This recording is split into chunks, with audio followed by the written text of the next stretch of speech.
knowing him gradually in truth and fact. And this knowing him in truth and fact means attaining eternal life, as stated in the Bhagavad Gita. Such transcendental glorified activities of Lord Sri Krishna are the prescribed remedy for counteracting the process of birth, death, old age, and disease, which are considered to be material awards for the conditioned living being. The culmination of such a perfectional stage of life is the goal of human life and the attainment of transcendental bliss. So, in that way, when somebody is engaged in hearing the qualities and activities of the personality of Godhead, he can very easily cross over the ill effects of the age of Kali. So now, starting with text number 11, the sages in Naimisharanya, they all started speaking together. You can see in this Bhagavatam, in some other places, it is said Saunaka Uvacha, right? Saunaka Rishi, he was leading the sages in Naimisharanya, and as a leader, he would ask questions. But now they have come to a point where their desire to hear Srimad Bhagavatam from Sukadeva Goswami has reached the perfection limit. Therefore, they all on a sudden started speaking together. That's why here it is said, Rishayaha Uchuhu. All the sages, they started talking, just like you have seen sometimes, right? When some children are sitting together, they become so inspired to hear something. All of a sudden, everybody starts speaking because they are very eager to hear. So this is what you can see, the association of pure devotee and the qualified listeners, when they come together, we sometimes see such kind of eruptions in their emotions. That's why here it is said, Rishaya Uchuhu, in 3 verses, the sages, they started speaking together. They all started speaking together at the same time. That's why I said Rishaya Uchuhu. Shuta jiva sama samya saswati visadam jasaha jastam sangsasi krishnasya martyanam amritam hinaha. They are saying, Suta Jiva Sama Samya. Oh, the Goswami, you are Samya, you are very well behaved. You are very grave. May you live many years and have eternal fame. For you are speaking very nicely about the activities of Lord Krishna, the personality of Godhead. This is just like nectar from mortal beings like us.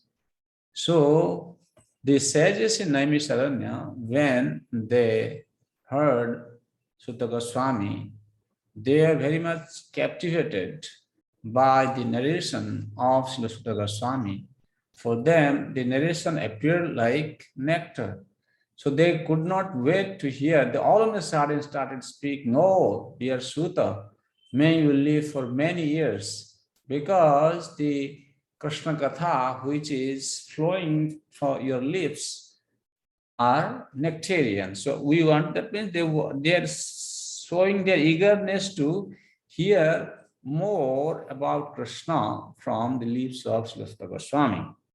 The more we hear about the transcendental activities of the Lord as they are stated in the Bhagavad Gita and Srimad Bhagavatam, the more we can know about his transcendental nature and thus make definite progress on the path back to Godhead. This is a very interesting point Prabhupada is making here. So, just like we say, when The land is fertile. At the same time, we have good seed, and then environment is conducive, automatically you can see good crops growing in the field. So similarly, so when we have qualified speaker, then also good listeners who are eagerly listening just to grow in their Krishna consciousness, this is the effect that Prabhupada is saying. Transcendental, when they start hearing, uh, thus make definite progress on the path back to Godhead. So this is the result. Now, they are expressing their eagerness. Sita Goswami, if he asked, oh, you all have been engaged in performing this karma kanda activity, so you are asking me to speak more about Srimad Bhagavatam? Do you have time? That's how they are saying. Karmanyasminnanaswase dhuma dhumratmanam bhavan apayayati govinda pada padma sabam madhu.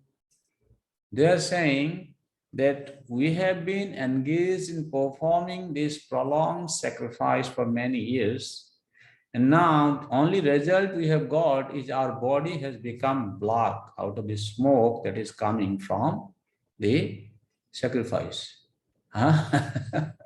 Their body has become black.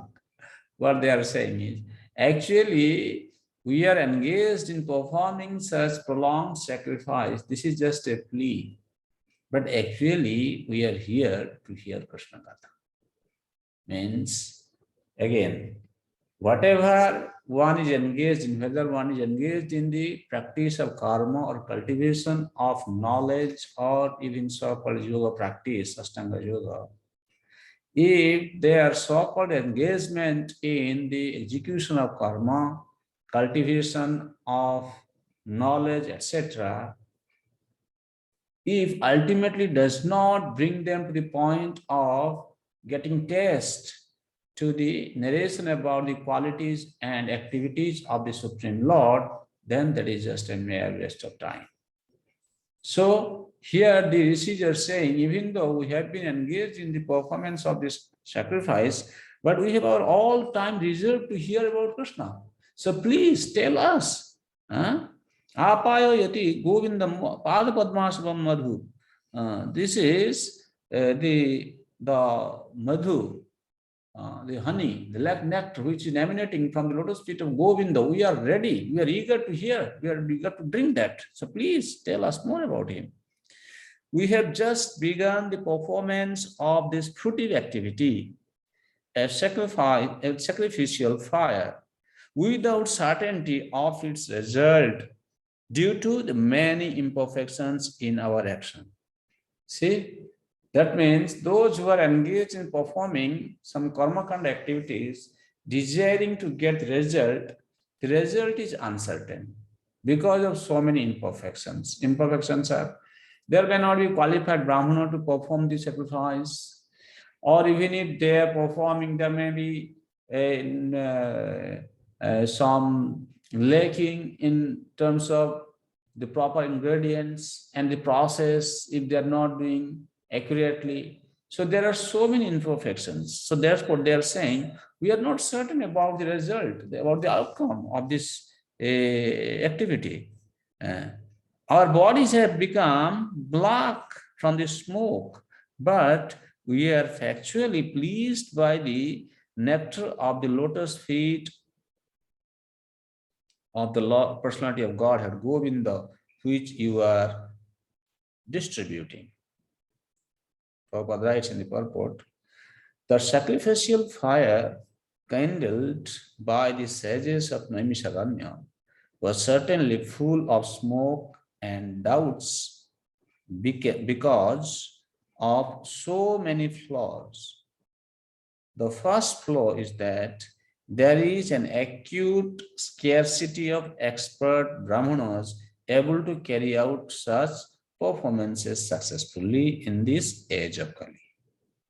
Any discrepancy in such sacrifice spoils the whole show. and the result is uncertain, like agricultural enterprises.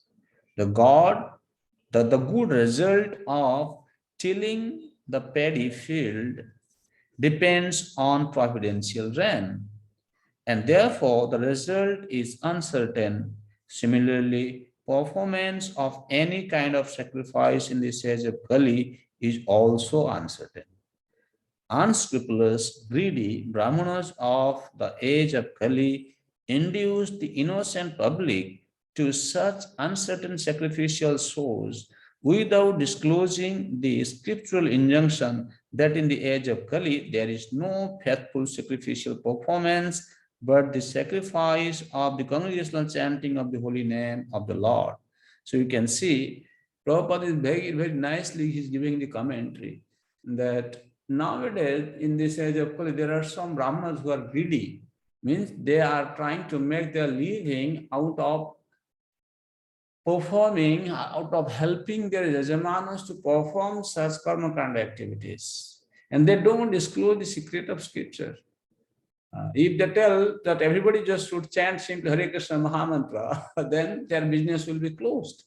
They will not be able to earn the way they are earning by asking their jajamanas to perform such kind of sacrifices. So therefore, they don't disclose this fact.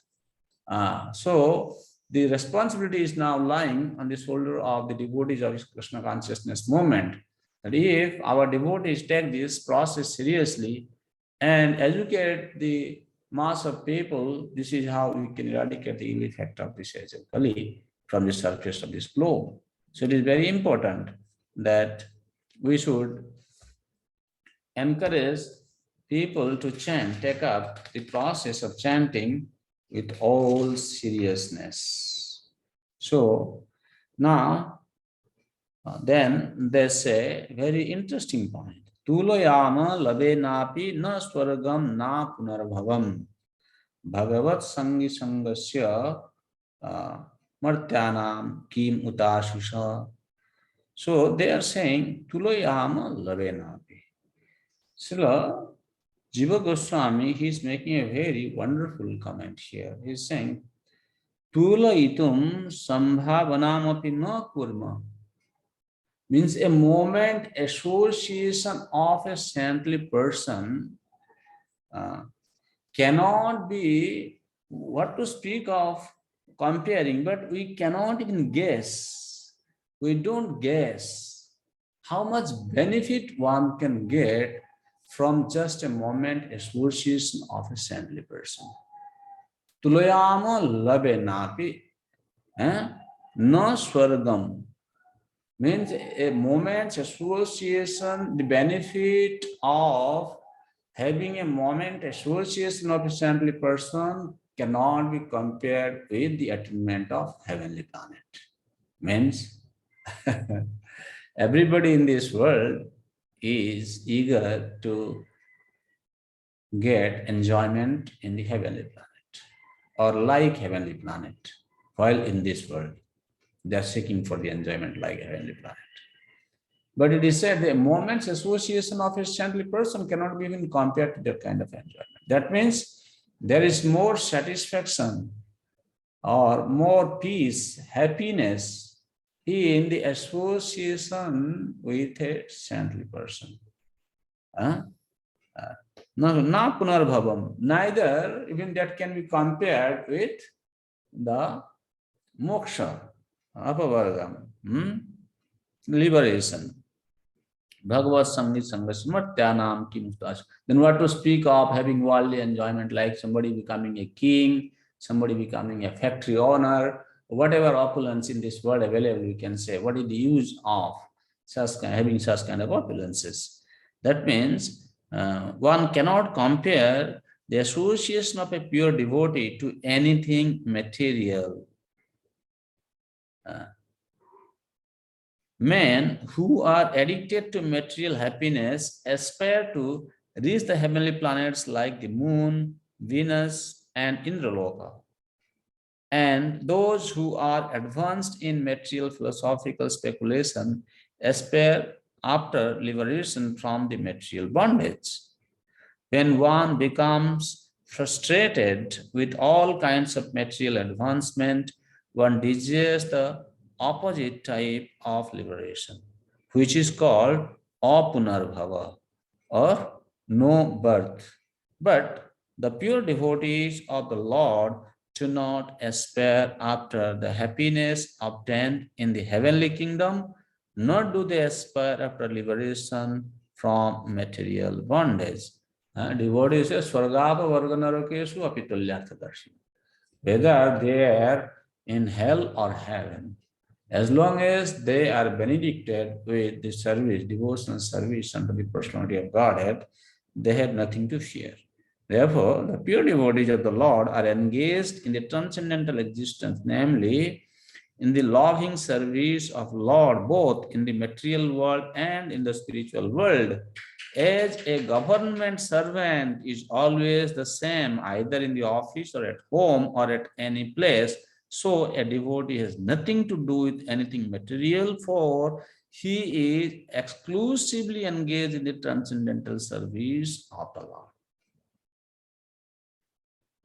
Just imagine how Prabhupada has created this good fortune for all of us by giving the opportunity to be engaged in the service of the Supreme Lord.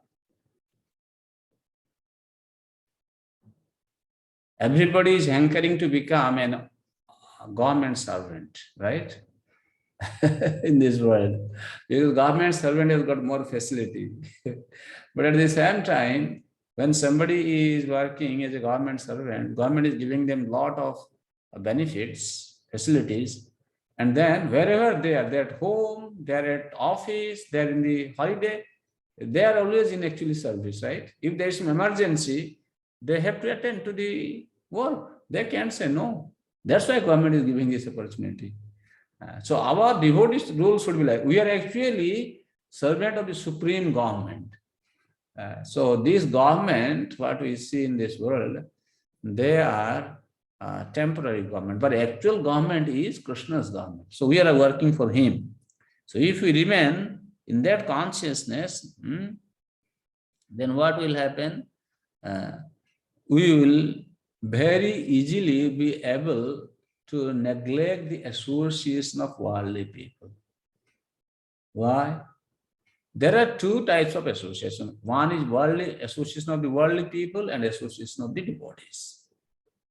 When we are perfectly Krishna conscious, we will be always in the good association of the devotee. Bhagavad Sangi Sangasya. One who is always in association with the Lord's name, form, qualities, etc., such association is always desirable. It is worshipable, it is praiseworthy, and one may accept it as the highest goal of life.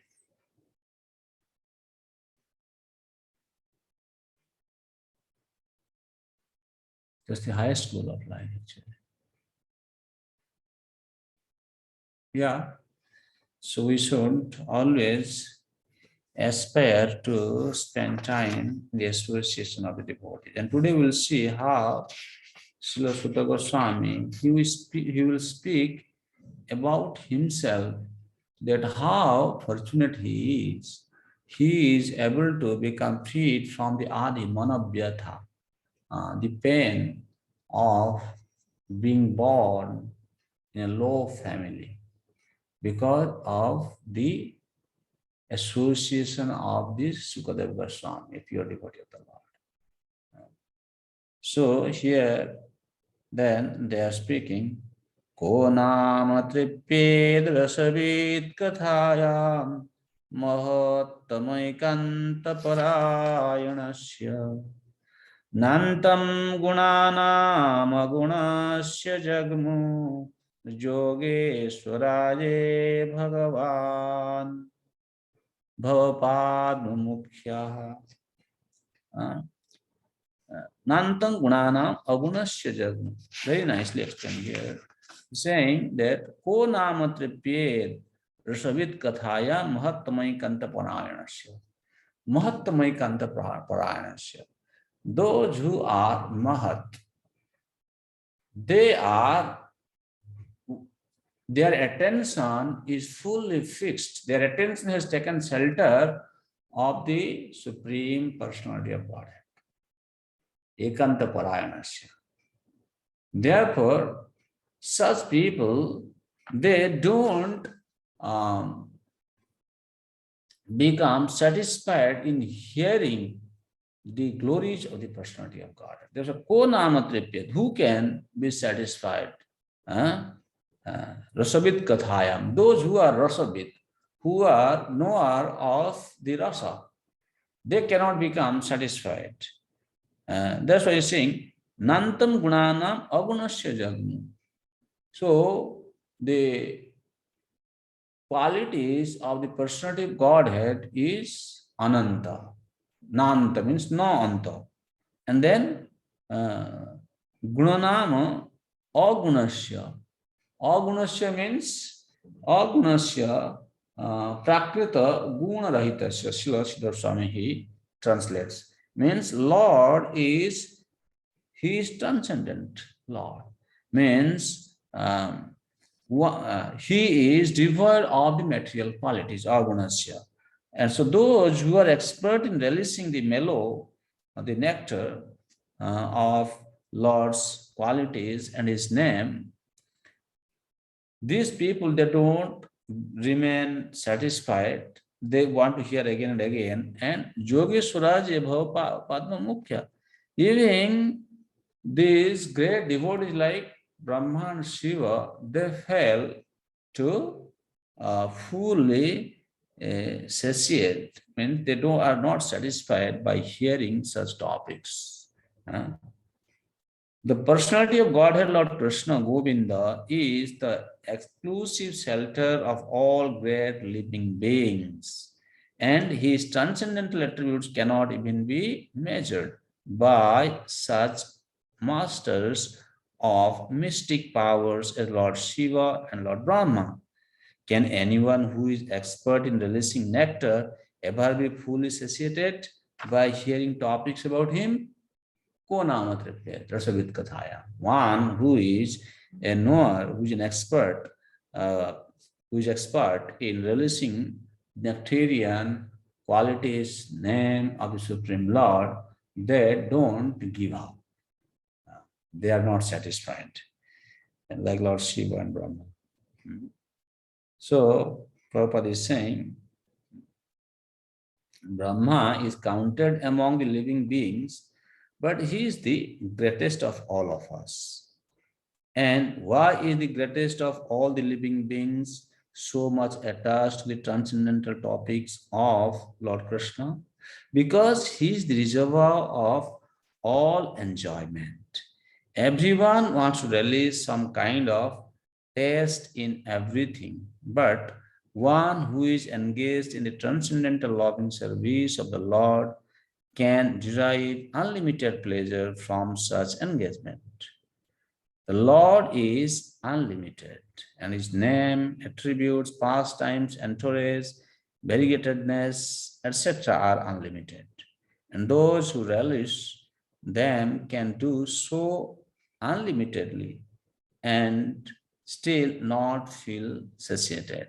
This fact is confirmed in the Padma Puran. Ramante yoginanante satyananda siddhatmani iti rama padenasu param brahma vidiyate. The mystic derive unlimited transcendental pleasures from the absolute truth, and therefore the supreme absolute truth, the personality of Godhead, is always known as Rama. So,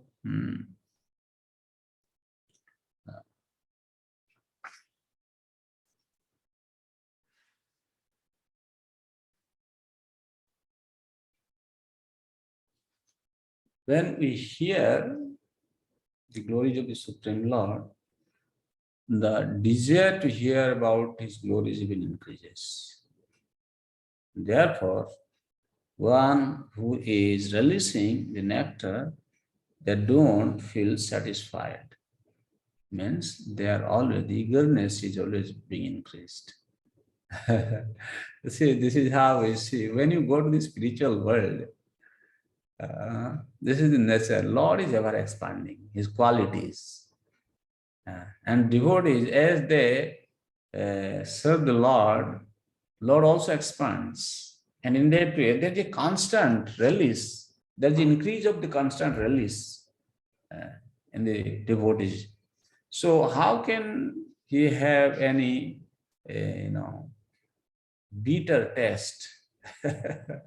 Who will desire to have lower taste when somebody is increasingly releasing the higher taste, right?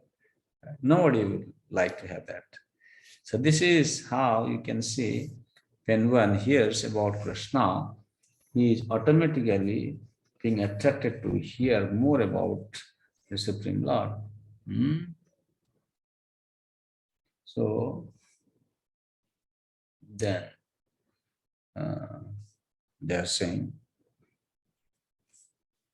Tanna bhavan vai bhava bhagavat pradhana mahattamai parayanasya Harerudaram charitam visuddham Shusrusatam no bitano tu vidvan Tanna bhavan vai bhagavat pradhana.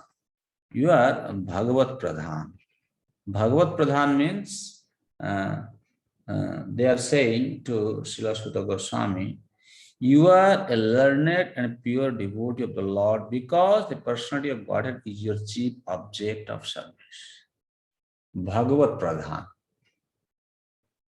means those who know nothing but the personality of Godhead in their life. They are called Bhagavat Pradhan. So they are telling Sutta Goswami, so you have no other interest in your life. Krishna is the only object of your service. Therefore, please describe to us the pastime of the Lord, which are above all material conception, for we are anxious to receive such messages. That's how here the quality of the speaker and quality of the listener is being discussed very nicely. They are saying the speaker is Bhagavat Pradhan. Therefore, Prabhupada is making a comment in the purport that those who are engaged in giving Bhagavat Saptaha, Bhagavat Katha, with a desire to make their living from such program, they cannot impress their audience. Means they cannot really give the benefit of hearing Krishna Katha to their audience. Because they are not Bhagavat Pradhan. They are, you can say, money Pradhan. They are just thinking of how we can earn some money from this Katha. A pure devotee of the Lord, he does not make business out of this Krishna Katha. Because he is fully satisfied. He feels very happy in speaking about the Lord. He becomes so satisfied in speaking about the Lord, and the devotees, they also become so happy to hear about the Lord that they just simply feel that we just want to hear more, and the devotee wants to just speak more. That is the reward actually. That is the actual reward. That means when we speak and we feel like speaking more about Krishna, then we should know that yes, this is good. Not that Bhagavad Katha should be done for to fulfill some material motive or to gain something materially. No. So, when there is no desire for material gain, then only the speaker and the listener both can release the Krishna Katha mutually. Otherwise, it is not possible. So Prabhupada is speaking, the speaker on the transcendental activities of the Lord should have only one object of worship and service, Lord Krishna, the Supreme Personality of God. That is Bhagavad Pradhan.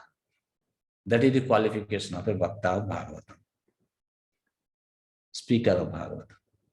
And the audience for such topics should be anxious to hear about him. Means Lord, hear about Lord Krishna. When such a combination is possible, namely a qualified speaker and a qualified audience, it is then And they are very much congenial to continue discourses on the transcendence. Professional speakers and the materially absorbed audience cannot derive real benefit from such discourses.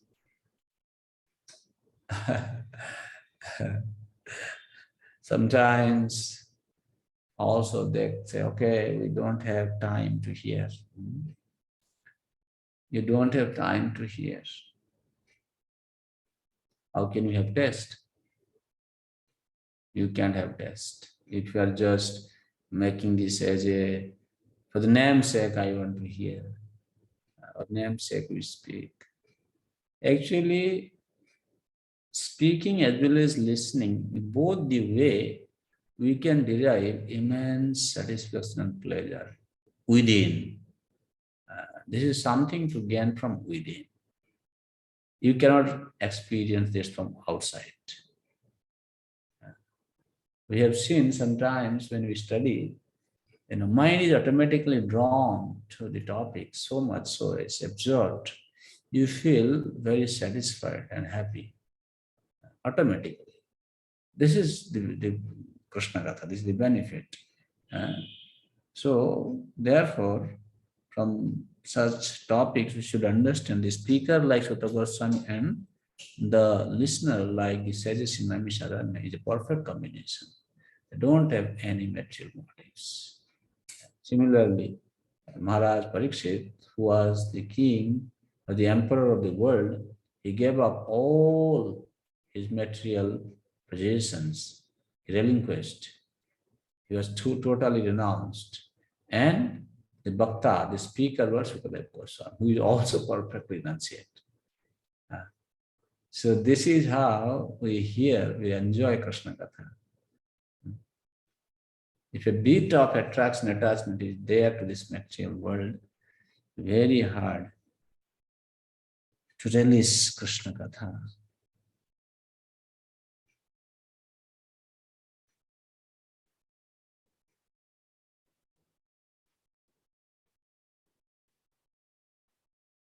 That means when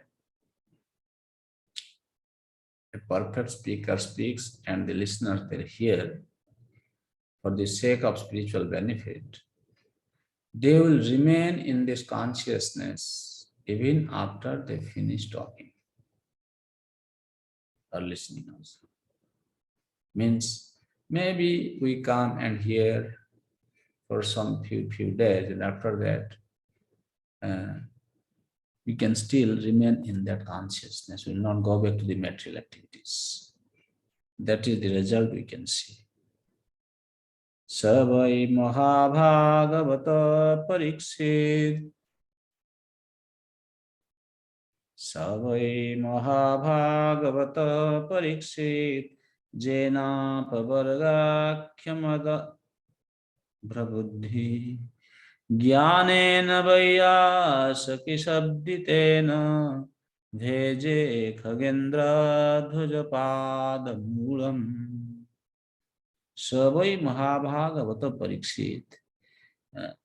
So now they are saying, please describe those topics of the Lord by which Maharaj Parikshit, whose intelligence was fixed on liberation, attained the lotus feet of the Lord, who is the shelter of Garuda, the king of the birds. And those topics were vibrated by the son of Vyasa Sukadeva Goswami. That means they are saying, we want to hear what Maharaj Parikshit heard from Sukadeva Goswami, because Mahabhagavad Parikshit Maharaj was a Mahabhagavata. And Adabhra Buddhi means his intelligence was fixed in the liberation. Here liberation means shelter of the Supreme Personality of Godhead. Jnanena Vaiyasaki Sabditena. Because he heard from the lips of Sukadeva Goswami. Bheja Gayendra Padmanayana. So, he actually heard that. So that's why you tell us. There is some controversy amongst the students on the path of liberation. Such transcendental students are known as impersonalists and devotees of the Lord. So here Prabhupada is speaking about how this liberation is accepted by the impersonalists and the devotees of the Lord. Uh,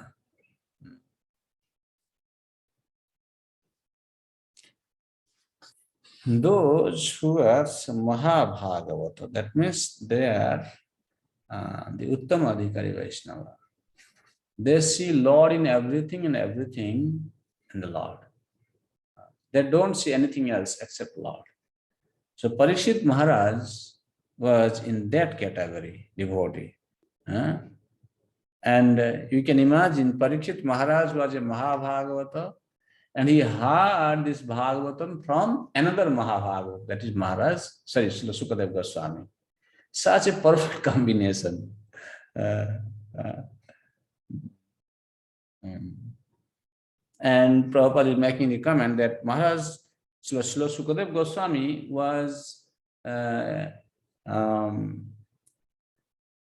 absorbed in Brahmananda, so to speak, an impersonalist. But upon hearing these qualities of the personality of Godhead, he got attracted. And then he started speaking from his realization, and Maharaj Parikshit heard. Therefore, such kind of combinations are perfect when it comes to hearing about Krishna. So there are many instances in these transcendental histories of the world of an impersonalist who has later become a devotee. But a devotee has never become an impersonalist. This very fact proves that on the transcendental steps, the step occupied by a devotee is higher than the step occupied by an impersonalist. This is a very nice way of putting it. We have references, impersonalists becoming devotee of the Lord. We have never found any historical evidence that a devotee has become an impersonalist.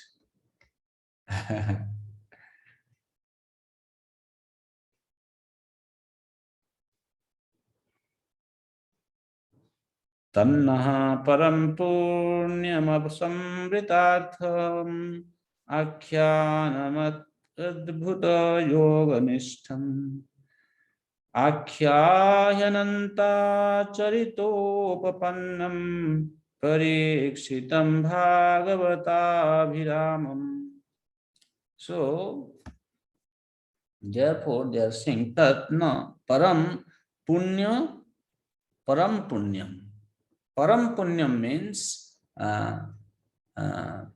so param punyam means the supreme purifier, sattva sodhakam. This Bhagavatam can purify us. Param punyam samritartha.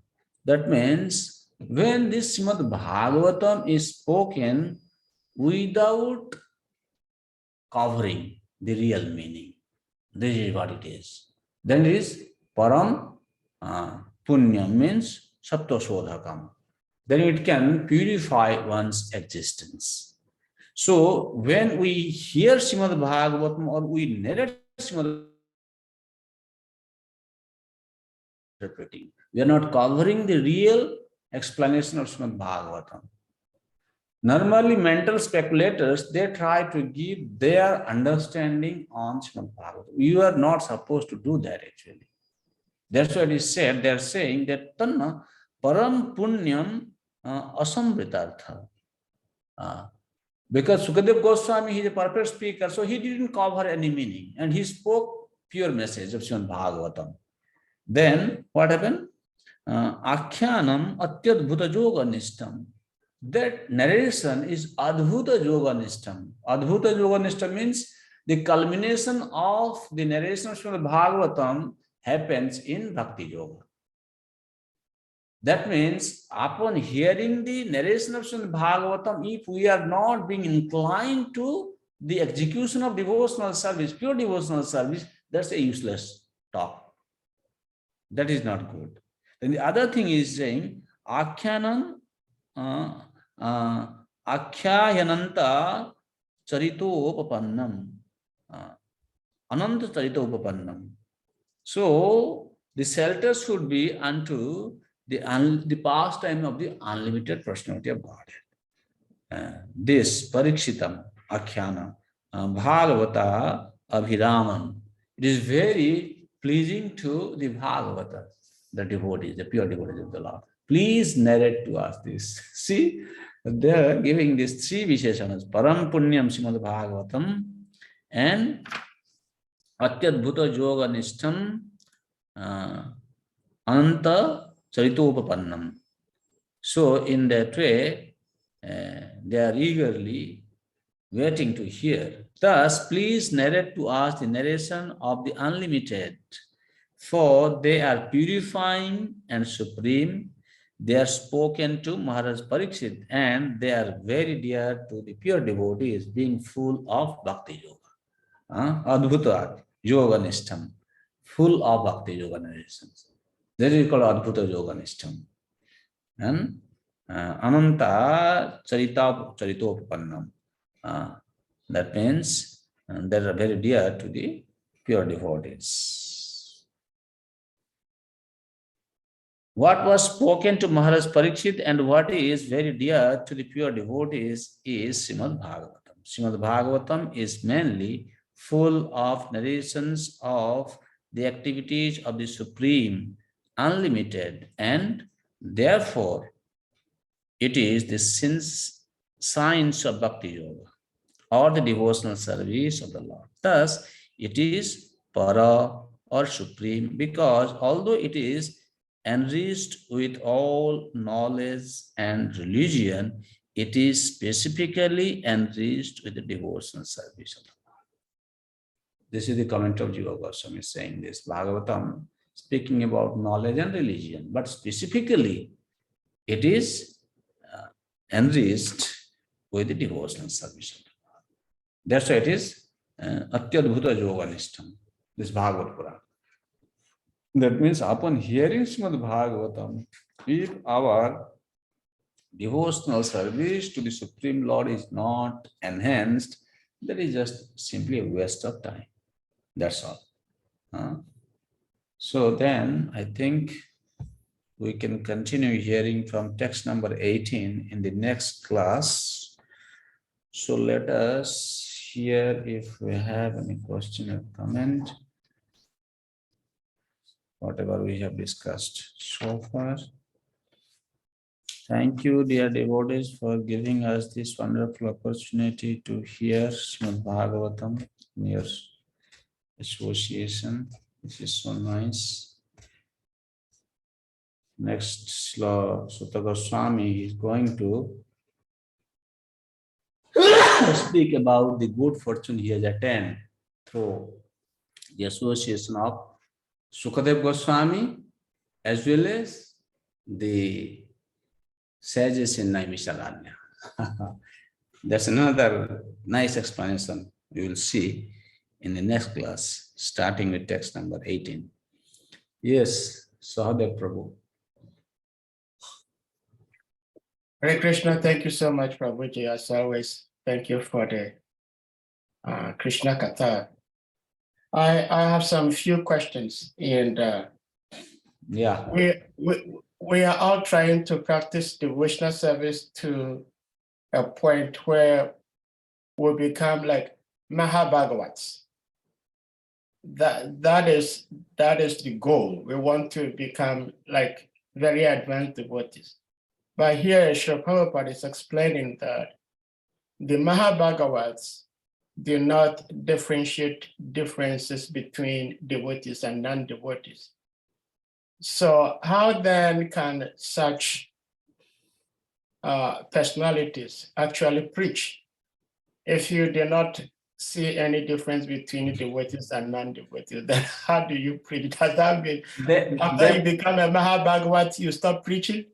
Yeah. Actually, what happens? This Mahabhagavata, they don't preach like the Madhyamadhikari Vaishnavas. Okay.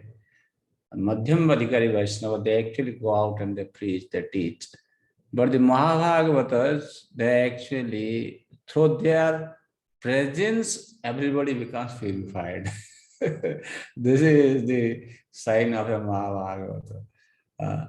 And because they don't see anyone is a non-devotee. For them, everybody is like, everywhere there is Krishna, and everybody is Krishna conscious. They see everything in relation to Krishna. So therefore, they cannot preach. Not that they don't want to preach, they cannot preach actually. This is their position. Therefore, those who are in the Madhyamadhikari Vaishnava, what is that? Suresu Balishu Disasya Prema Maitri Kripa Pekhya Jo Koroti Samadhyama Ishware Tad Adhinesu Balisheshu Disatsucha Prema Maitri. They have prema for Ishvara, for the personality of God, and Tad Adhines means the devotees, Maitri, friendship, and Kripa for the Agnya, for the ignorant class of people. Then Upeksha, they neglect those who are envious. So they are actually Madhyamadhikari Vaishnavas, and they can preach because they know how to speak and when to speak, who to speak. So. Well, thank you, Prabhuji. And we actually don't desire to become a Mahabhagavata. Well, if Krishna so desires, he will qualify us to come to that platform. Our duty is to just listen to the Guru's advice, Guru's order, and execute Guru's order. This is what we should do in our life.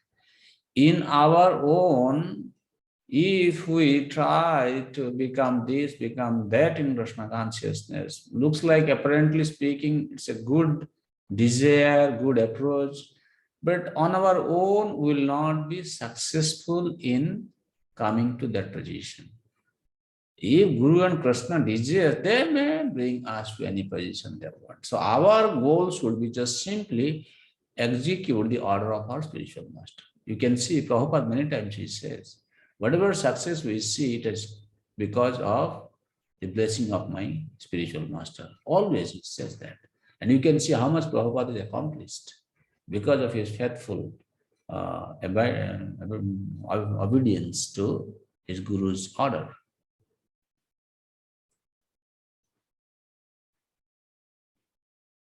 Yes.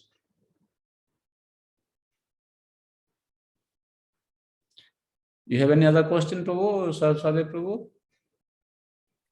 Well, I have to say thank you so much for the answer, because I had heard from another devotee also that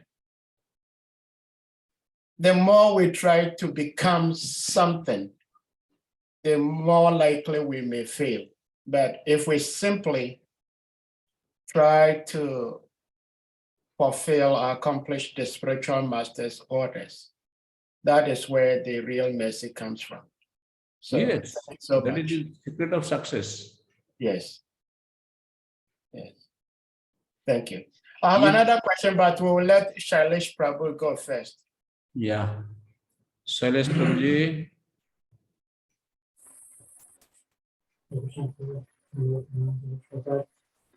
Haribol Prabhu.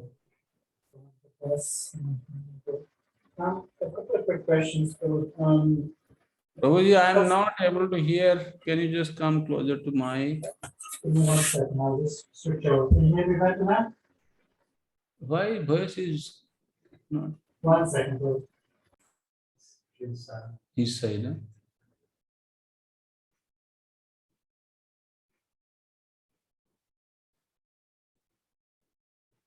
Looks like you are in a different place. There's some echo, right? That's why we are not able to hear you clearly. So I had two devices. Prabhu Kirti was listening on one device and I was listening on the other. Yeah, it's better And the now. other device is not so good, so apologies.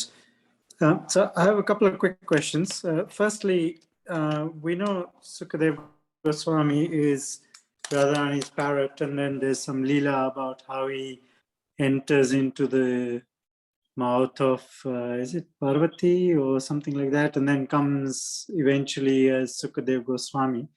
Now, when he comes out from the womb, he is a fully realized soul and leaves Vyasadev immediately upon birth because he didn't want to get contaminated.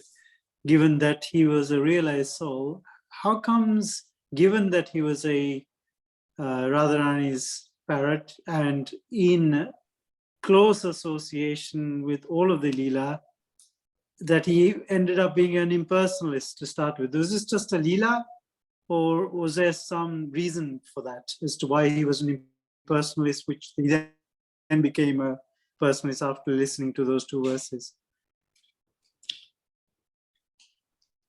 He himself is speaking, na Parinestitopi Naibranya, Uttama Sloka. Even though he was absorbed in Brahmananda, but he got attracted to the pastime of the Supreme Lord. But what you are saying that he was the parrot of Srimati Radharani, then he got, well, that thing I have not read anywhere. I haven't seen the reference. I don't know where the devotees are speaking from. I'd like to see that reference. There are different narrations about this.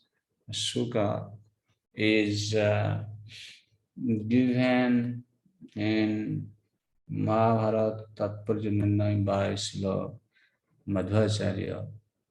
And I was reading a book from Chaitanya Math, which is giving the reference from Brahma Vaivarta Puran. So there are different kind of explanation given.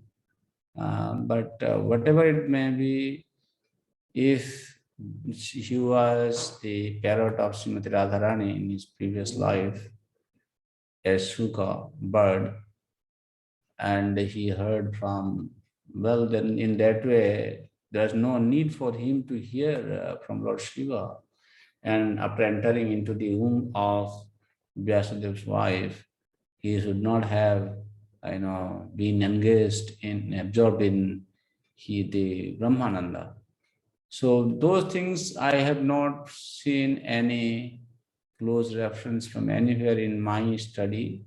So if somebody can show me some reference, then maybe I can read and find out. Thank you, Prabhu. Maybe it's my misunderstanding. That's what I heard in classes, etc. So I just assumed that to be the case. So sorry. Second quick, just a logistical question, Prabhu. Where, and I'm not suggesting we speed up anything. The speed is fantastic because we want to go in depth. But I'm just looking at where we're approaching the end of this particular first part 3 of the first canto, and we've taken just over a year or so to get here. And it doesn't matter how long it takes, but I'm just wondering if we could do more sessions or perhaps lengthen the session as well, so we can try and cover more ground as well. Okay. I know you're very busy, but this nectar is, there's no limit to how much nectar we can have, and maybe if we can do twice a week or lengthen the crave, then at least we can try. Because at the rate we're doing, which is not a problem, but I may not survive that long, is that I think it's probably going to take us 12 to 15 years at the rate at which we're going, I think. Which in itself is not a problem. I don't want to necessarily speed up things, quite the contrary. The detail is very important, and the reading the purports is really important. But I'm just trying to find a way of whether we can increase the depth and absorption by having more sessions, maybe, or something. Just I was also thinking, that's a good point you are making, Prabhu. I was also thinking maybe we can have more sessions, but It may take a little more time for me to come to that point. To be honest with you, Prabhu, actually I am struggling with many things, mainly with the Mayapur Institute, to establish. You see, let me tell you, I'm not able to speak this. Please don't misunderstand me, or my dear devotee, don't think that I'm asking you to give me money. Please, no, I'm being very, very straightforward here. But at the same time, there's a need, and let me tell you, Prabhupada had a strong desire to kind of, establish a university in Mayapur, from where he wanted to spread this Krishna conscious message in a very systematic manner. And considering the current world situation, the people are totally deviated. Even in devotee community also, not many people are reading very seriously these books actually, with an intention to understand the core subject. I'm, with due respect, I don't want to kind of commit any offense. To do that, you need a good defined platform where people can come, at least they can spend some time, and you really need some facility for that, and you need to establish that. I am in a mission, Prabhu, in that way you can say that I am thinking now, already I am 50, I don't know how many more years to go. And it's like no crisis. So if we can do something to establish it nicely, at least something is created, then there was nothing even before. A lot of hard work has been put into developing what Mayapur Institute is today. If you all come here, you can see there is one building existing, some other development has happened. Now I'm very much, interested to start at least having one more building as a classroom building. Then there's a high demand for the ladies. Ladies have been already, criticizing me that you are not giving any facility for the ladies. What did you do? Everything you have created, all the men are enjoying staying, and there is no facility for us. Why did you do that? But I am a brahmachari. What can I do? I have to start taking small steps, and nobody is helping me. On this situation, try to understand, Prabhu. Don't think that I don't have a rasa, I don't have a desire to everyday study Bhagavatam.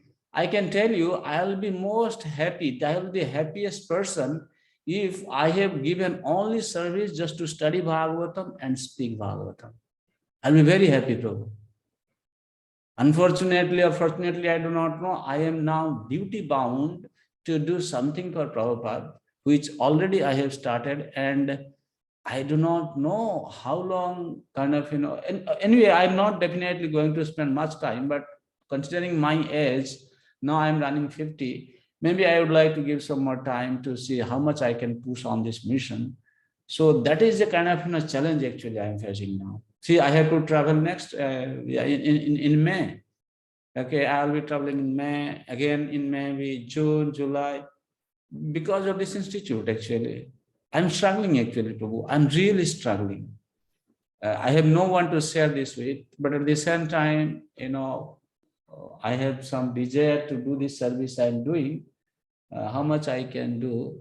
But at the same time, even for last few days also, I've been thinking that maybe I want to do more classes to at least, quickly go through all these cantors. Then 10th canto itself is going to take very long time, and there's a lot of explanations on each every verse of 10th canto.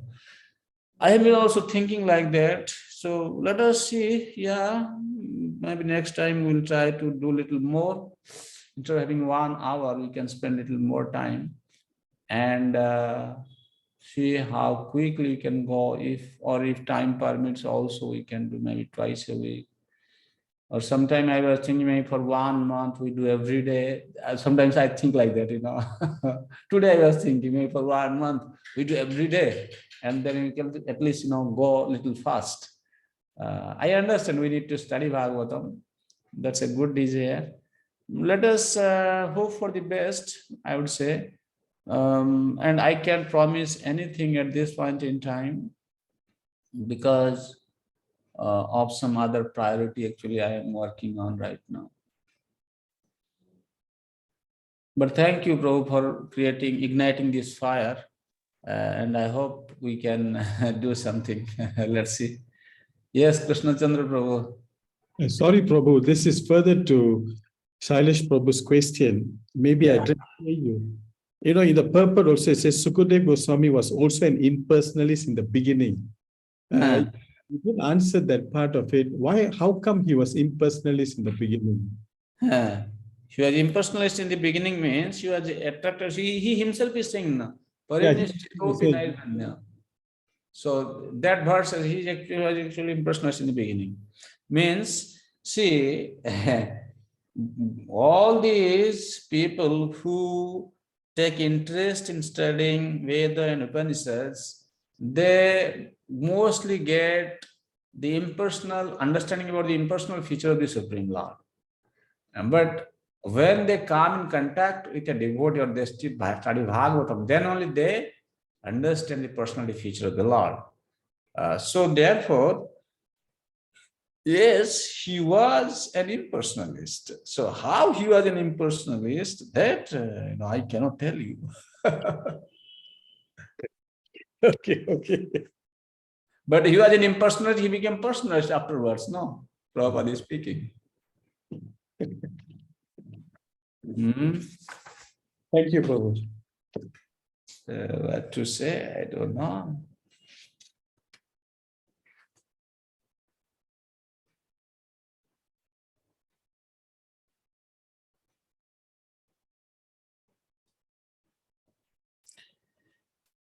Yeah, we have to see, maybe we have to do more research to understand. But anyway, I would say that is not a, Yeah. very big topic for us to meditate upon, because first of all, we know that where he was an impersonal, himself is speaking, Parinishthito Vinayaganya, Uttama Sloka Lilaya, Grita Cheta Rajarse. My mind became attracted, my Chetana.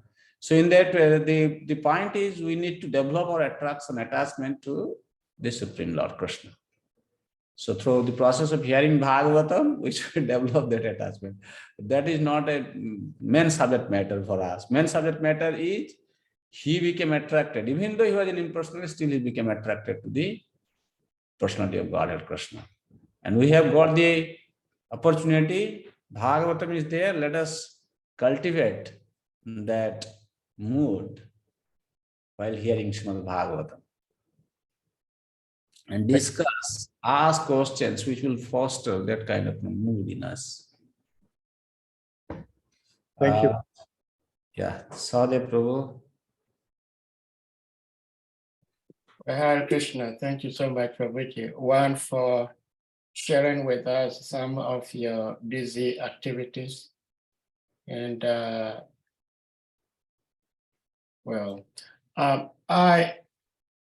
I actually wanted to ask the same question Shailesh Prabhu asked, and I probably couldn't have asked it better the way he asked it. And I'm happy the answer you gave, because we've been having different people speak on the Hare Krishna platform, and oftentimes they repeat the same tune, that Shukadev was Radharani's parrot. And we've been asking if he was Radharani's parrot, how come he became impersonalist? And and we also tried to ask from where this story is coming, and nobody's been able to tell us. So it seems like it's something coming from outside what Sri Prabhupada has given us.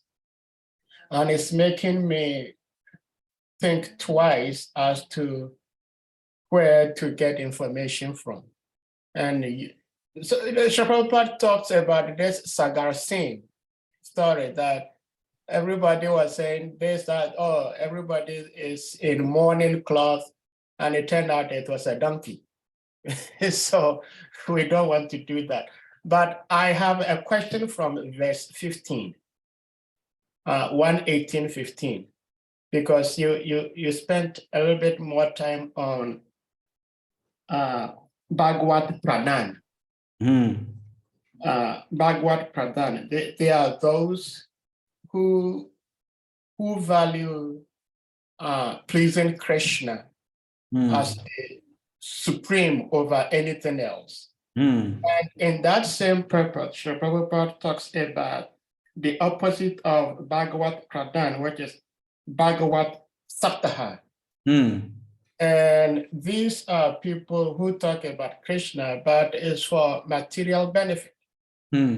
Now, my question is, just as even when we chant in Namabas, we still get some credit. Do these people, especially like when I first watched the pastimes of Krishna as a movie, I thought it was Krishna himself. I thought it was very real. Like when you watch Ramayana, I mean, these actors, I mean, they are getting paid for their performances, which may fall under the Bhagavad Saptaha. But they are also helping so many people have faith in Krishna. So do they get some benefit from what they do, even though it may be considered Bhagavad Saptaha? Okay. Very practical question.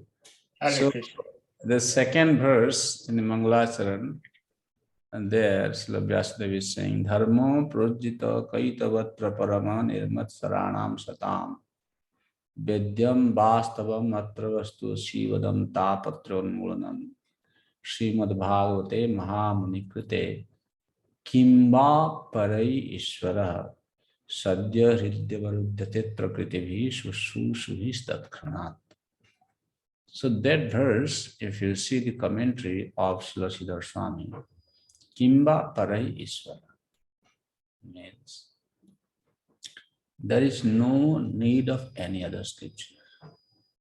Just simply studying Srimad Bhagavatam, the Supreme Personality, just one who is desirous to hear Srimad Bhagavatam, Shushusuvi, Taskshanat, Hridya Varudhyate. The Supreme Personality of Godhead is encased in the heart of such a devotee. Who is that? Nirmat Saranam Sata. Those who are Nirmat Sara, non-envious. So, those who are Nirmat Sara devotees, for them, this is the result of hearing Srimad Bhagavatam. Then Kimba Parahi, that means he's also another way he's explaining that if some other people that take shelter of other processes, then Bilambena, it may take long time for Lord to, and that to not samyak, kinchit matrena. Hridyavarudhyate, no, a person who is nirmat sara, who is not envious to see others' growth in Krishna consciousness, he is pure. When he desires to hear, Lord is fully encased. Encased means avarudhyate, means there is no way that he can come out of the heart. Okay, that is what the result happens to person who is nirmatsara and hears Srimad Bhagavatam. But those who are not in that level, that's what he's saying, kinchit matrena and bilambena. For after a long time, how long it will take, he is not saying anything. It will take bilamba, means we cannot ascertain. But when it says for nirmatsara, he's saying immediately, tatkhanat, means soon, at that time. And it takes a long time, and that to kinchit matrena, means not like that fully Lord is captured in the heart. So in that way, these people who are, pursuing this Bhagavata Katha with material motives, that is, they are coming in that other category. So how long it may take, and according to Siddhar Swami, not fully kinchit matra, a bit of understanding or test they may get, and that is after a long time also. Therefore, we don't give any importance to this kind of people.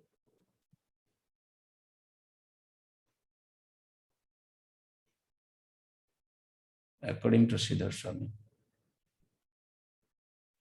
Kimba Parayishwara, if you read that Siddhar Swami's commentary, then you can understand what I am saying.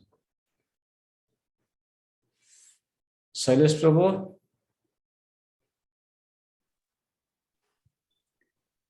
Thank you, Prabhuji. No questions. I just wanted to firstly express our gratitude and thanks once again. I know we don't say it enough in terms of how much it means that you take these classes for us. It really does mean a lot to us. And I know you have a lot of tasks, you have a lot of commitments, you have a lot of responsibilities and a lot of headaches, no doubt, as well, in what you do, and you still find time to do this for us.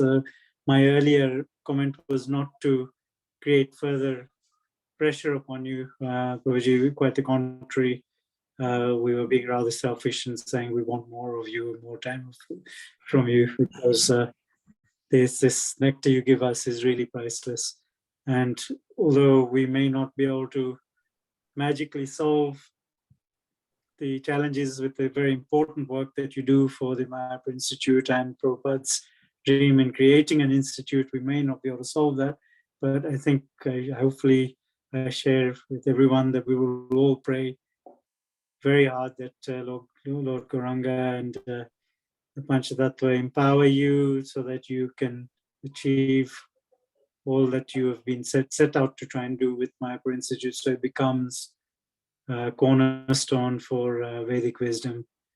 So I just wanted to express, hopefully on all our behalves, that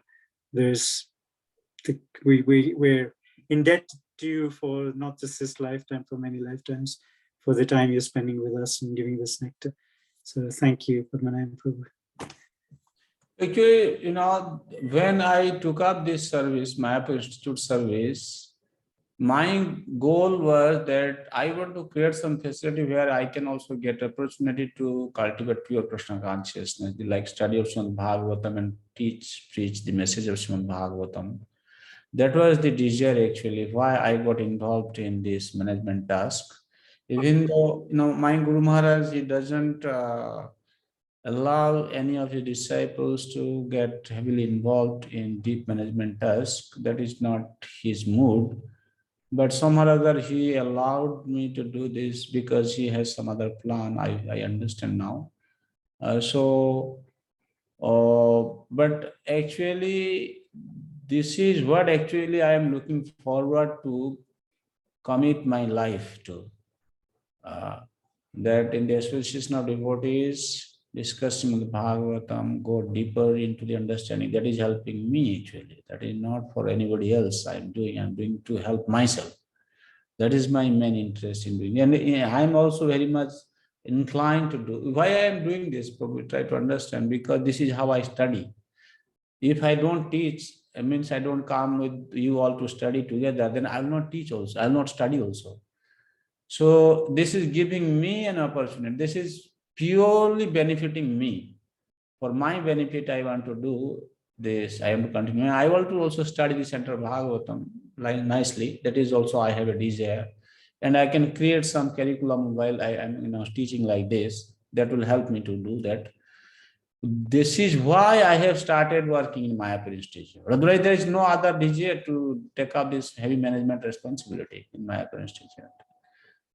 So, but I have to see how I can make a balance, and slowly I can, come out. As I said, that at this point in time, I'm struggling to put up one more building. We need one more building immediately, actually. At least one building, one classroom building. Because even now, you can see now what season started, I don't have classroom here. We are actually facing a lot of difficulties now in conducting classes on site. So both the challenges are there, and let's see what is Krishna's plan.